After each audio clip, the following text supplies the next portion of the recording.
మందికి తెలియదు, 80% మందికి తెలియదు. అటువంటిది ఆయన వచ్చి తెలుగుదేశం పార్టీ పెట్టి ఒక బిడ్డ బొడ్డు ఊడక ముందే అసలు రాజకీయ చైతన్యం తీసుకొచ్చిన రాజకీయ మహానుభావుడు నందమూరి తారక రామారావు గారు.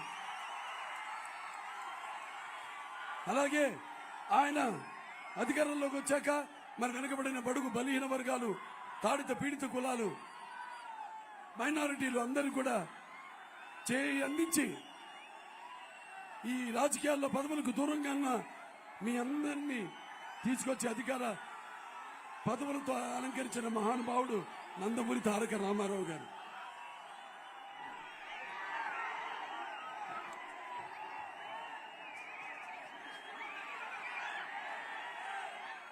మహానుభావుడు నందమూరి తారక రామారావు గారు. అందుకే ఆయన చేపట్టిన పథకాలన్నీ ఎంతో సాహసోపేతమైనవి, అలాగే ప్రజలకు సానుకూల్యమైనవి. మరి కిలో బియ్యం 2 రూపాయలకి ఇచ్చింది ఎవరు? ఇవాళ ఆహార పథకం అని దాని పేరు మార్చి అందరూ వాళ్ళ పబ్బం గడుపుకుంటారు పార్టీలన్నీ. ఎప్పుడో ప్రపంచంలోనే మొదటిసారి కిలో బియ్యం 2 రూపాయలకి ఇచ్చారు ఎన్టీఆర్. అలాగే ఆడవాళ్లకు, ఆడపడుచులకు తండ్రిలో సమాన ఆస్తిలో హక్కు ఇచ్చింది ఎవరు? నందమూరి తారక రామారావు గారు. అలాగే మహిళల కోసం విశ్వవిద్యాలయాన్ని, పద్మావతి విశ్వవిద్యాలయాన్ని స్థాపించింది ఎవరు? నందమూరి తారక రామారావు గారు. అలాగే రైతులకు 1 యూనిట్ హార్స్ పవర్ 50 రూపాయలకి ఇచ్చింది ఎవరు? నందమూరి తారక రామారావు గారు. అలాగే ఈ యొక్క భూమి శిస్తును రద్దు చేసింది ఎవరు? నందమూరి తారక రామారావు గారు. అలాగే ఈ సహకార సంఘాల ద్వారా రైతులకు అన్ని వాళ్ళకు కావలసిన పరికరాలు, విత్తనాలైతేనేమి, ఎరువులైతేనేమి అన్ని కూడా ఒకే చోట లభ్యమయ్యేటట్టు సింగిల్ విండో సిస్టమ్ ద్వారా అందించింది ఎవరు? నందమూరి తారక రామారావు గారు. మండలాలు ఏర్పాటు చేసింది ఎవరు? మండల వ్యవస్థను నందమూరి తారక రామారావు గారు. అలాగే ఆనాడు దళిత సోదరులున్నారు, వాళ్ళందరూ కూడా ABCD వర్గీకరణ చేసి ఆనాడు జస్టిస్ పున్నయ్య కమిషన్ ఏర్పాటు చేసి ఆనాడు వాళ్ళ సిఫార్సులన్నీ అమలు చేసి వాళ్ళ ద్వారా మరి ఉద్యోగాలు, అదనపు ఉద్యోగాలు తీసుకొచ్చింది ఎవరు? నందమూరి తారక రామారావు గారు. అలాగే తెలుగు గంగ, ఆంధ్ర నివాసుల స్రవంతి అయితేనేమి, గాలేరు నగరి అయితేనేమి, ఇవన్నీ కూడా ఆయన మానసిక పుత్రికలు. అలా రాయలసీమను రతనాల సీమగా చేసిన మహానుభావుడు ఎవరు? నందమూరి తారక రామారావు గారు. మనం ఈనాడు జరుగుతుందేంటి? మళ్ళీ చంద్రబాబు నాయుడు గారు ఆయన ముఖ్యమంత్రి అయినప్పుడు మీరు ఎల్లప్పుడూ తెలుగుదేశం పార్టీని మీ కంటికి రెప్పలా కాపాడుతూ ఉన్నారు. ఆనాడు 83లో ఎన్నికల్లో, అంటే 82లో పార్టీ పెట్టినప్పుడు 83 ఎన్నికల్లో తెలుగుదేశం పార్టీని అధికారంలో తీసుకొచ్చిన ప్రత్యక్ష ధైర్యం.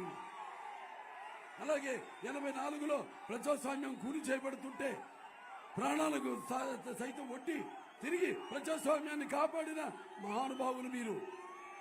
అలాగే మొన్న 2014లో 2014లో ఈ అవిభక్త రాష్ట్రం చిన్న భిన్నమైతే ఆంధ్ర రాష్ట్రం ఏర్పడితే మరి తెలుగుదేశాన్ని మళ్ళీ మీరు అధికారంలో తీసుకొచ్చిన మహానుభావులు. ఇలా చెప్పుకుంటూ పోతే ఎన్నెన్నో పథకాలు, ఒకటి కాదు, ఒక చరిత్ర గురించి యువతరానికి బాగా తెలియాలి.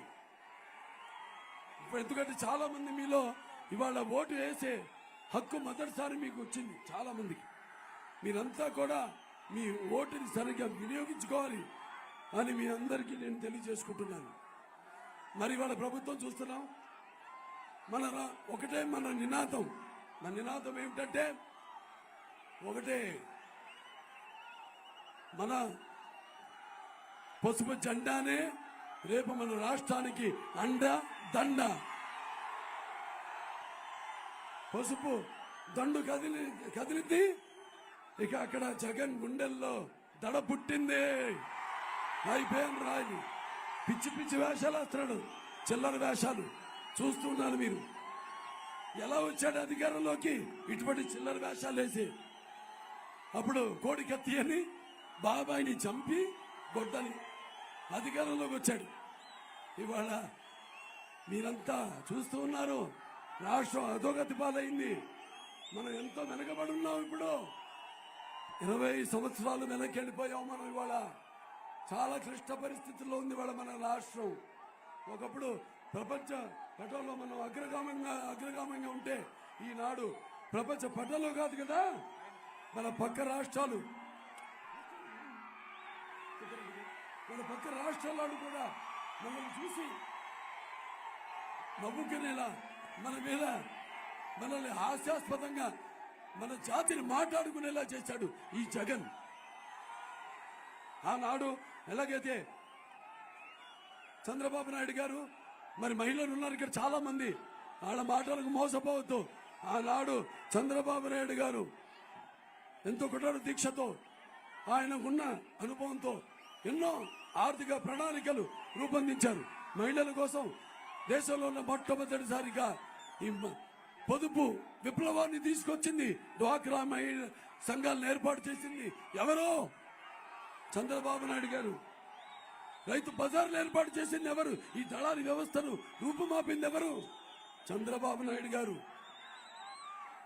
అలాగే విద్యార్థుల కోసం ఆనాడు ఎన్టీ రామారావు గారు గురుకుల పాఠశాలలు, అలాగే కేంద్ర విద్యాలయాలు అయితేనేమి, బీసీ సంక్షేమ హాస్టల్స్ అయితేనేమి, ఇలాంటివి ఎన్నెన్నో పేదవాడి ముంగిటికి చదువును తీసుకురావాలని ఆనాడు రామారావు గారు తాపత్రయపడ్డారు. ఆడియో విజువల్ విద్యా విధానాన్ని ఈ అన్ని పాఠశాలలో ప్రవేశపెట్టింది ఎన్టీఆర్.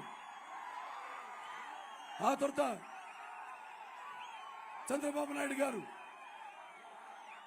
ఐటీని, లేకపోతే మన సైబరాబాద్ అయితేనే అవిభక్త ఆంధ్ర రాష్ట్రం ఉన్నప్పుడు ఇవన్నీ కూడా ఐటీ కంపెనీలన్నింటినీ కూడా, ఇది బహుళ జాతి ఐటీ కంపెనీలన్నింటినీ కూడా మన రాష్ట్రాన్ని తీసుకొచ్చి సగటు మనిషి ఒక ఆర్థికంగా వాళ్ళ రూపురేఖలు మార్చిన మహానుభావుడు చంద్రబాబు నాయుడు గారు. అలాగే ఇవాళ రాయలసీమను మన రాయలసీమ చేస్తే వీళ్ళు రాయలసీమను రక్తపు మరకలుగా చేసింది.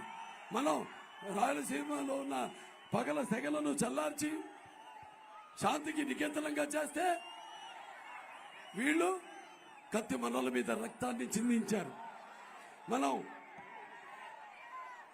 ఈ యొక్క కాలువల్లో కృష్ణమ్మను ప్రవహింపజేసి ఆనాడు చంద్రబాబు నాయుడు గారు గోదావరి కృష్ణా నదులను అనుసంధానం చేసి నీళ్లు పారించి బీటల వారిన రాయలసీమ బీడి భూములను సస్యశామలం చేస్తే వీళ్ళేమో ముఠా కక్షలను పెంచి పోషించి అదే కాలువల్లో రక్తాన్ని ప్రవహింపజేస్తున్నారు. ఆనాడు చంద్రబాబు నాయుడు గారు అభివృద్ధి అనే నినాదంతో ఇక్కడికి